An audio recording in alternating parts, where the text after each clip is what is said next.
Itong mga procedure na yan, operation, surgery, radiation, chemotherapy, ang ginagawa niyan talagang titirahin niya yung mga bad cells, yung mga nag-mutated o mutated cells na o nagkaroon ng abnormal growth of cells.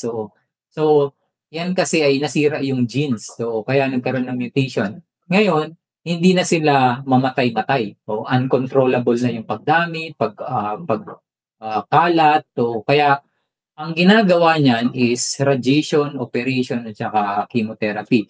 Pero pagkatapos ng procedure na yan, halimbawa nag-radiation, after mabilis na lilitaw uli yung mga maliliit na bukol na yan, yung mga cancer cells. Lilitaw uli yan, mas mabilis silang mag-multiply. Pero yung mga good cells mabagal, mabagal.